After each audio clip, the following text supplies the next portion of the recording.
MLC Jeevan రెడ్డిపై MP Dharmapuri Arvind సెటైర్లు వేశారు. ఎమ్మెల్సీ జీవన్ రెడ్డి తనకు వ్యతిరేకంగా కరపత్రాలు చేయించారని ఆరోపించారు.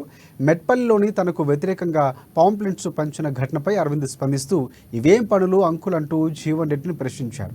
రాజకీయంగా ఎదుర్కోలేకనే జీవన్ రెడ్డి సోదరుడు తనపై కరపత్రాలు పంపిణీ చేస్తున్నారని ఆరోపించారు. జీవన్ రెడ్డి తనకు తండ్రి సమానుడని, ఆయన ఎదురుపడిన ప్రతిసారి వంగి ఆశీర్వాదం తీసుకుంటారని తెలిపారు. మొన్న ఇట్లనే బీజేపీలో సస్పెండ్ అయిన వాళ్ళు పట్టుకుని నా దిష్టి బొమ్మ తలగబెట్టించిన వాళ్ళకి పోలీస్ కేసులు కాకుండా చూస్తా అని చెప్పిండట. సరే అంకుల్, నాకు అహంకారం ఎందుకు అనిపించింది అంకుల్? మీరు ఎక్కడ కనబడ్డా, నాకు జగిత్యాలు వచ్చినప్పుడు కానీ ఏడ కనబడ్డా అందరి ముందర మీకు పొంగి ఆశీర్వాదం తీసుకుంటా మీ దగ్గర. అందుకని అహంకారం అనిపిస్తుంది.